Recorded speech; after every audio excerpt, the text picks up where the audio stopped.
আসসালামু আলাইকুম viewers, welcome to Shainisha studio diary. কেমন আছেন আপনারা সবাই? ঈদ মুবারক। চলে গেল কুরবানি ঈদ, আর এটা ছিল ঈদ যাত্রা ব্লগ। আমরা ময়মনসিংহ থেকে ফিরে হুঠা রেডি হয়ে রওনা খুলনা।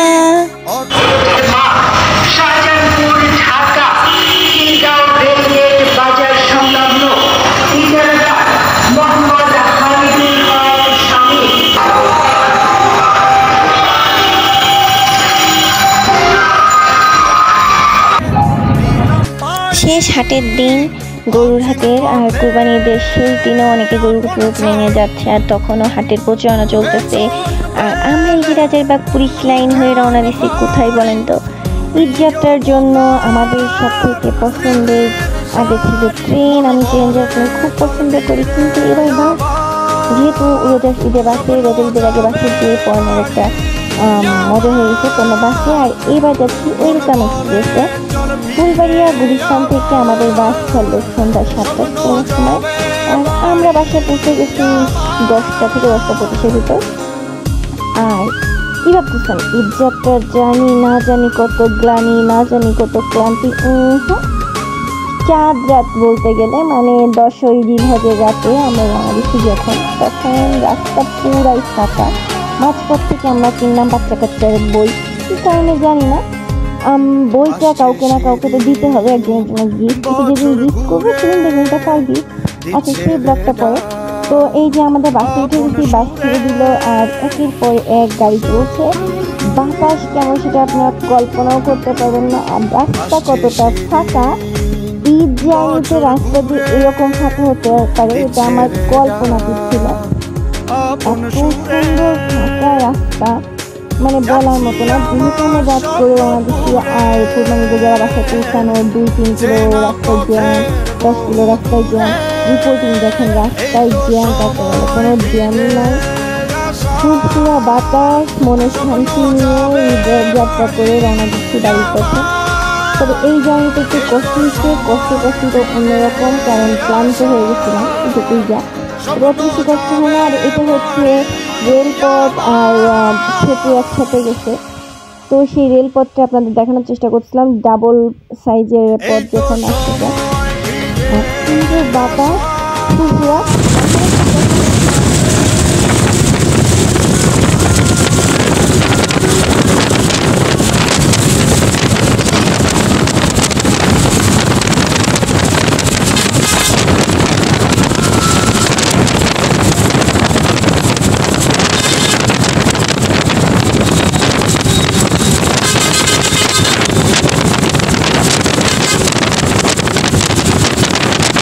পুরাটাই ছিল বাতাসের শব্দ, আর গাড়ির ভিতরেও লোক কম, যাত্রীও কম ছিল, গরমও ছিল না। একটু আগে বৃষ্টি হয়েছে ঢাকা শহরে, আর এদিকটাও মানে গরম কম ছিল, আর রাত যত বাড়তেছে ঠান্ডাও ছিল ওয়েদার। তো মজাদার একটা ঈদযাত্রা ছিল, স্বপ্ন যাবে বাড়ি আমার। তো এই গোপালগঞ্জে ঢুকে পড়লাম তখন, আর এই যে আমরা যাচ্ছি এর ভিতর পদ্মা সেতু পার হয়েছি, মানে একটা অন্য রকমের অভিজ্ঞতা।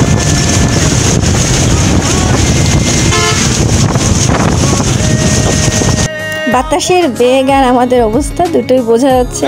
তারপরেও আমি জানলা খুলে রাখছি, কারণ এই বাতাসটাই, খোলামেলা বাতাসটা ভালো লাগে বলে। আমার এসি গাড়ি, এসি কেবিন, এসি কিচ্ছু ভালো লাগে না। আমি যত বছর ট্রেনে গেছি তত বছরও আমি সবসময় নন এসিতে গেছি। তো মোলাহাটের কাছে সেখানে দাঁড়ালো তেল নেওয়ার জন্য, পরান নামলো, আর আমি ফুল টাইম গান শুনছি। সবচেয়ে কষ্টের ব্যাপার হচ্ছে আমার এয়ারপোর্ট একটা হারাই গেছে এই পুরীর জার্নিতে, এটুকুই কষ্ট ছিল। আর দেখুন কত সুন্দর চাঁদ, যেহেতু চাঁদের বয়স 10 দিন হয়ে গেছে, চাঁদটা যথেষ্ট মোটা ছিল, মানে একটু ফুল আপ হয়ে আসতেছে, হাফ হয়ে গেছে। এরপর আমরা নামলাম ফকিরহাট আমার বাড়ির স্টেশনে। সেখান থেকে ইজি বাইক বা আপনার যেটাকে মিশুক গাড়ি বলেন সেটা নিয়ে রওনা দিচ্ছি। আর এটা হচ্ছে ফকিরহাটের মডেল মসজিদ, যেটা সারা বাংলাদেশে হচ্ছে আমাদের একদম মেইন রোডের সাথে, আলিয়া মাদ্রাসার সাথে। তো এটা সাজানো হয়েছে ঈদের জন্য। আমরা বাসার দিকে যাচ্ছি, ওটা ছিল আমার স্কুল। আর এইটা হচ্ছে শেখ আলী আহমেদের মসজিদ, এখানে তার কবর আছে। অপোজিটে আমার কলেজ, যেটা দেখানো সম্ভব না। আর আমি বাসায় হাজির। তো সবাইকে ঈদ মোবারক। তো ভালো থাকবেন, সুস্থ থাকবেন, আমাদের জন্য দোয়া করবেন। কেমন কাটলো কমেন্টে জানাবেন। এই যে আমি আমি বাসায় ঢুকলাম, কোন বাসায় ঢুকলো যে আব্বু টিভি দেখে। ঈদ মোবারক, আল্লাহ হাফেজ। Please follow and subscribe my channel and share our video, share your journey, share your opinion.